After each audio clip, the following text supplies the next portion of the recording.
Hello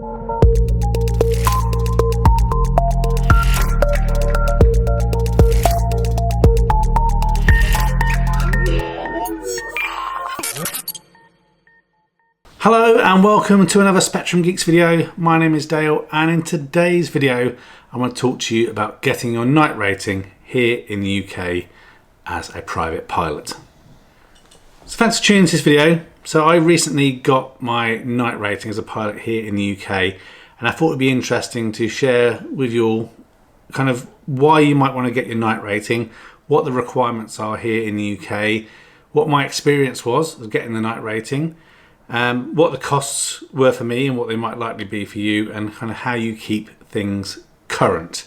So the reason for sharing this is when I was looking, there wasn't really much information available online to help you make those decisions, have a rough idea of what's involved. So hopefully by doing that, helps you make more informed decisions. So yeah, I've been thinking about getting my night rating, to be honest, for the last couple of years, and the reason I hadn't done it was really due to time that the flight school that I did my training at could accommodate me. So for work reasons, other reasons, most times Sundays and Mondays are when I'm most free, and Sundays and Mondays are when the flying school I learnt to fly at is closed.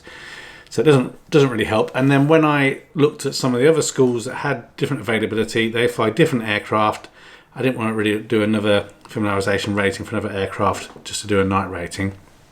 But I found, thanks to actually one of the fellow owners of the aircraft I fly, thanks Jonathan, he put me in touch with an instructor that he knows who would be willing to do the instruction in our own aircraft. So obviously that saves on some costs, helps with familiarity and everything like that. So the reason why I wanted a night rating, and this actually got confirmed more as I did the training, is I have no particular desire to go flying at night in the pitch black. As a general aviation pilot, typically, you're flying somewhere between 2,000–5,000 feet most of the time, I would say, and that obviously means that your glide radius is somewhat limited compared to commercial aircraft that's very, very high. And obviously, this is VFR night rating, not instrument rating.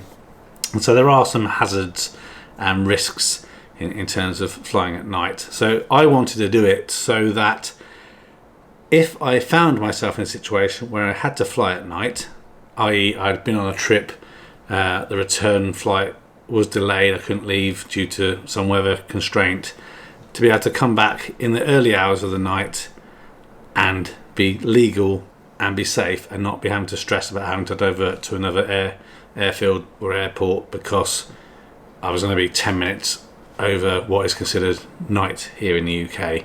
And just to clarify that point, here in the UK, night is considered 30 minutes after sunset and 30 minutes before sunrise. So again, it can be quite light, but it's considered to be night from a pilot perspective. So that's why I decided I wanted to do it, and again I really wanted to do it in my own aircraft. So to get your night rating, you can be a PPL holder or a LAPL holder. If you are LAPL not PPL, you will have to do a little bit of instrument familiarisation, I believe, but from my perspective I have a full PPL pilot's licence here in the UK.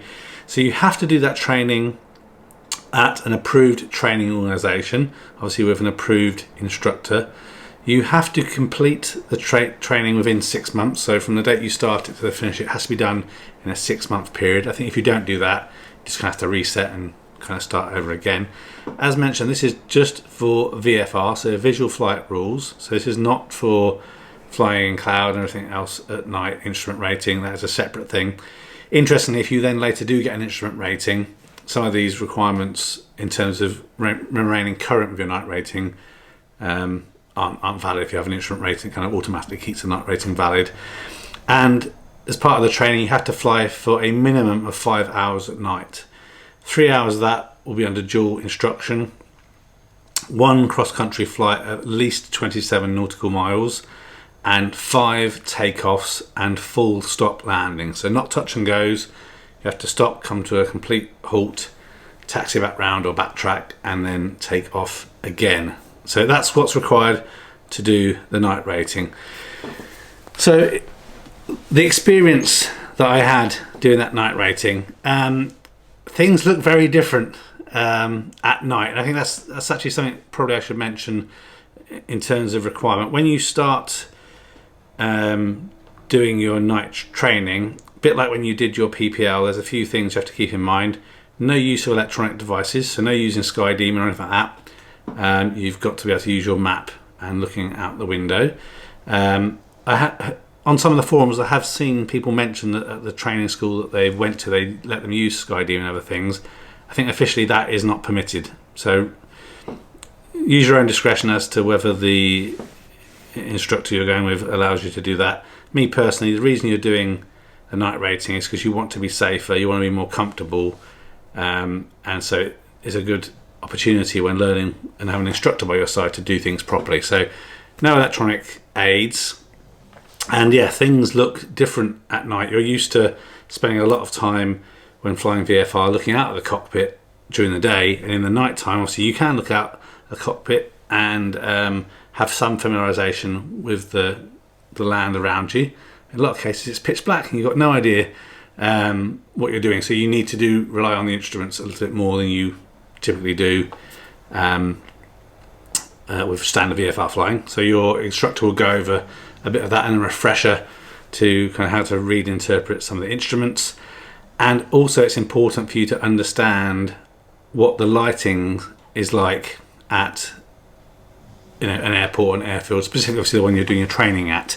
So I recommend, if you kind of not fully up to date with everything, have a look at CAP 637 visual aids. There's some good images in there that give you a refresher of what the runway lights are. So the edge is white, the threshold is green, the end is red.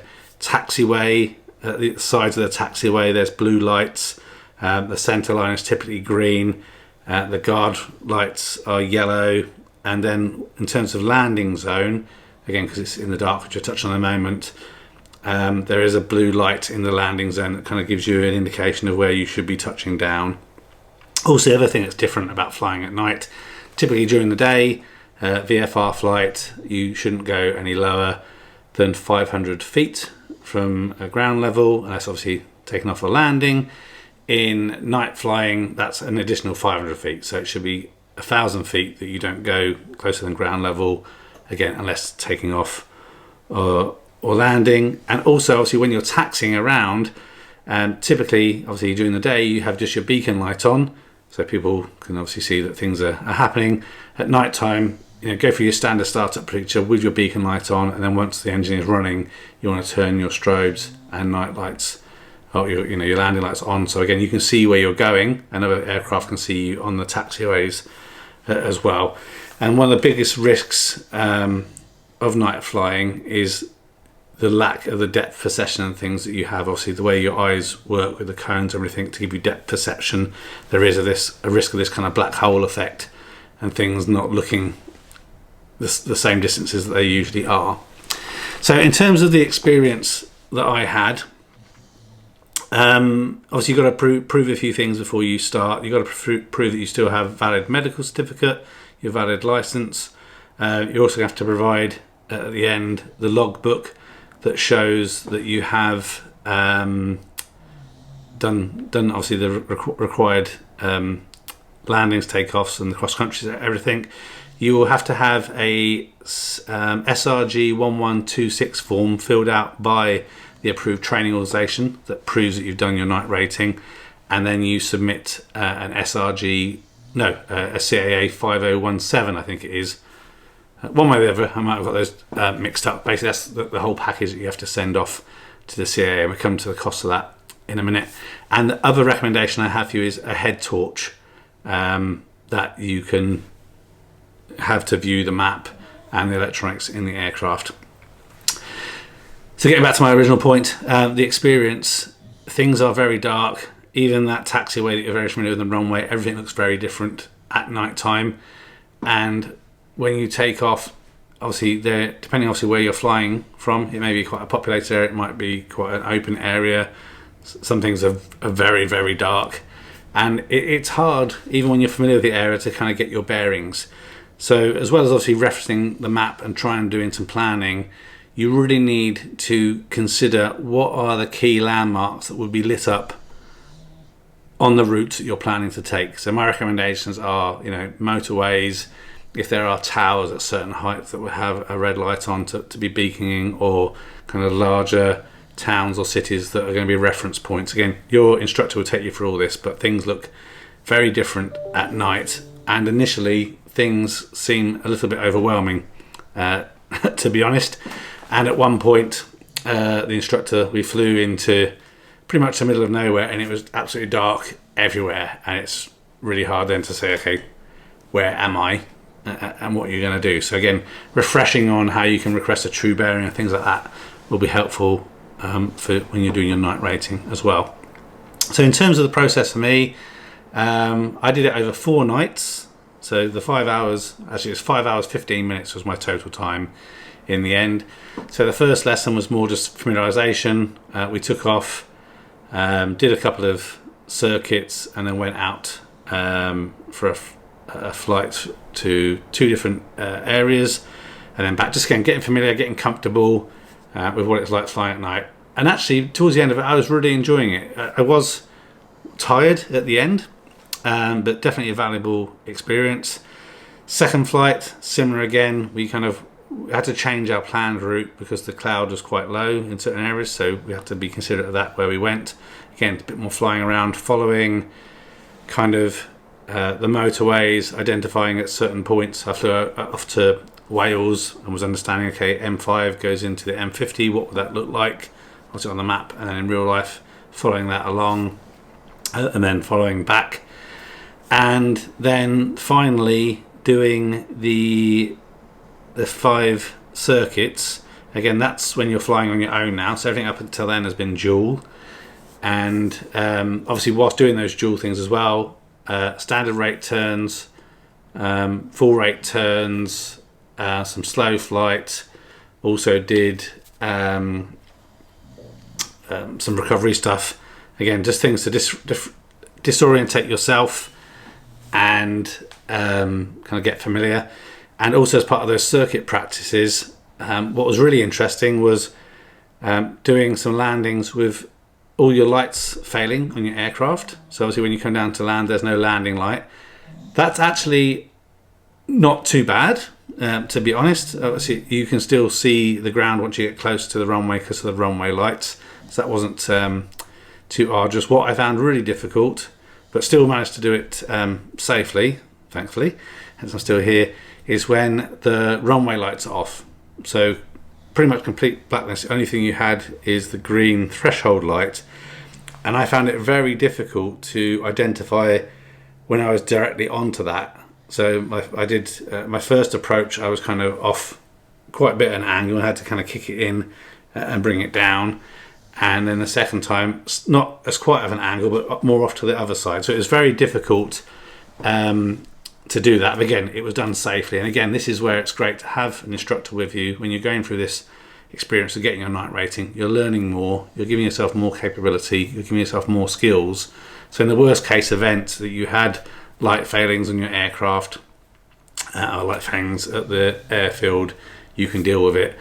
Also with the PAPI lights, obviously some airfields have PAPIs, some of them don't. Gloucester, where I'm doing mine, has got PAPIs, so again you can utilise those, but obviously don't become super transfixed on them, because perhaps another airfield you might fly to at night doesn't have them. So again, good to get all these skills. And then towards again the end, the final flight I had was like another circuit with the instructor just to make sure everything is good, and then 5 circuits on my own. Again, just proving that I can fly safely in the dark, I can land and take off. And basically at Gloucester, I would land and do a backtrack, and then take off again to another circuit, land, backtrack, take off, and do 5 of those. And there was another aircraft in a circuit for 3 of those, and then just me on my own. And I'll include a little bit of footage of that now, so you can kind of see what that experience is. I tried to make a few videos at night, but looked like the wing camera didn't work, and it's very grainy on the GoPro in the dark. Golf Oscar Golf Rat, circuit runway 27, clear for takeoff, wing calm. Runway 27, clear for takeoff, Golf Oscar Golf.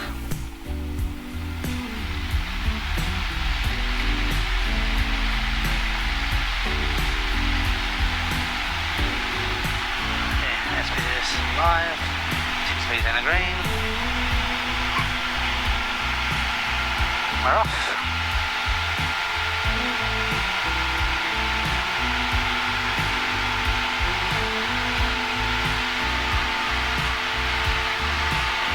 Noise abatement turn.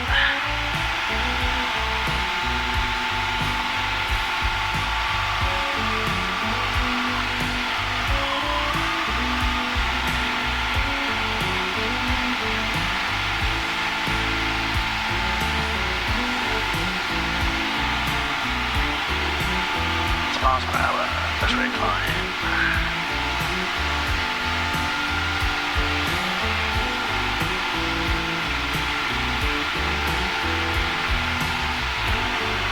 Passing 700 on the heading circuit. Turn off.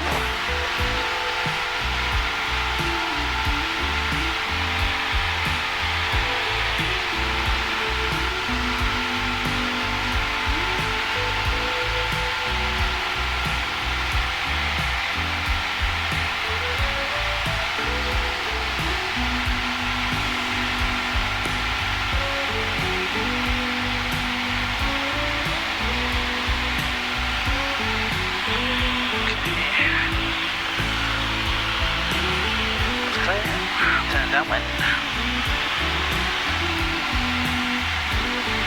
Golf Oscar Golf, downwind 27 to land. Golf Oscar Golf, port final. Port final, Golf Oscar Golf. Okay, copy. Now, brakes, undercarriage, measures ridge.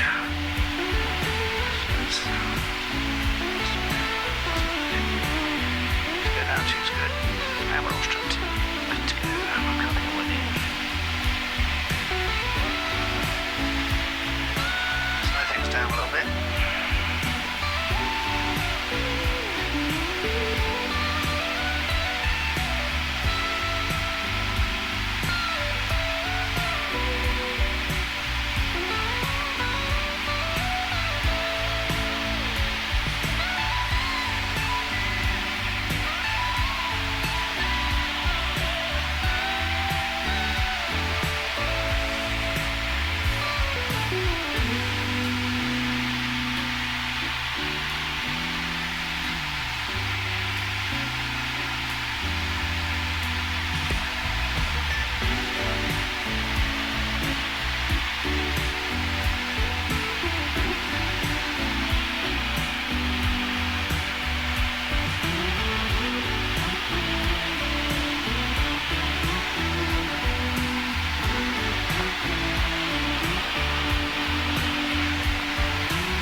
Down we go. 1, 2, 3, 4, 5, 6, 7, 8. 3 degrees flaps.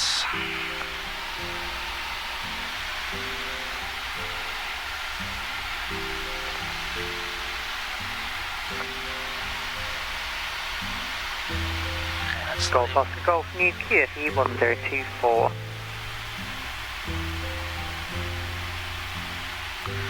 102, Golf Oscar Golf, final 27 land. Golf Oscar Golf, runway 27, clear to land, wing calm. 27 clear to land, Golf Oscar Golf. Gloucester broadcast information, Foxtrot new QNH 1027 Gloucester.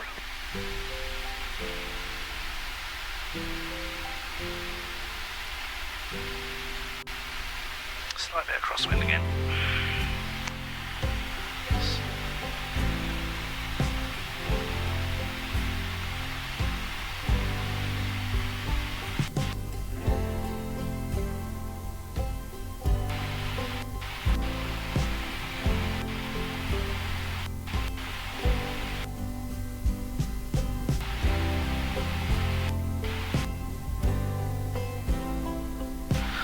Trickle power.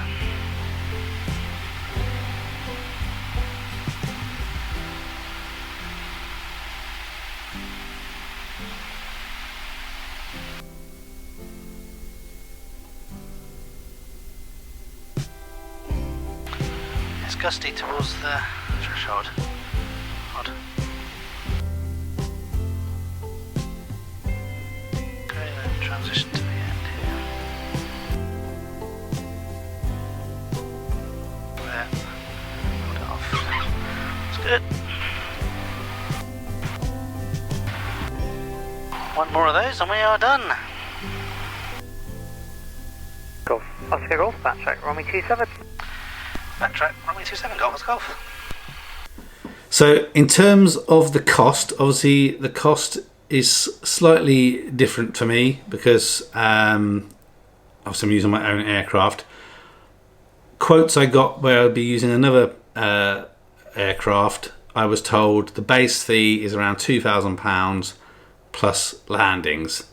So that base fee is assuming you do it in 5 hours, and obviously depending on how good your landings are, will decide if it's going to take you much more than 5 hours.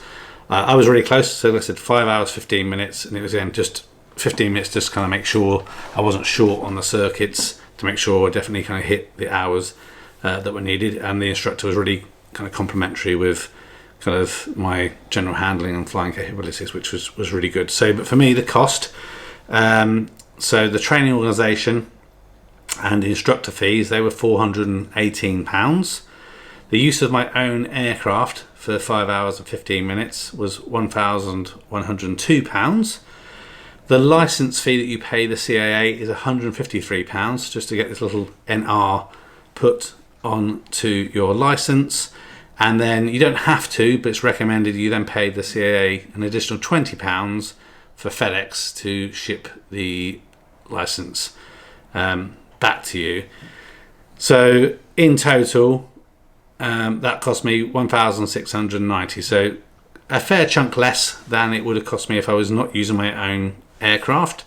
But again, not cheap, but pretty cheap in terms of aviation costs. But yes, I'm glad I did it. More so than anything is for the experience, and it was good to get additional validation with another instructor about kind of my piloting capabilities. And you know, I've had my license now for 2 years, I think it is, so to make sure that I'm not picking up any kind of real bad habits or anything like that. So that was really good.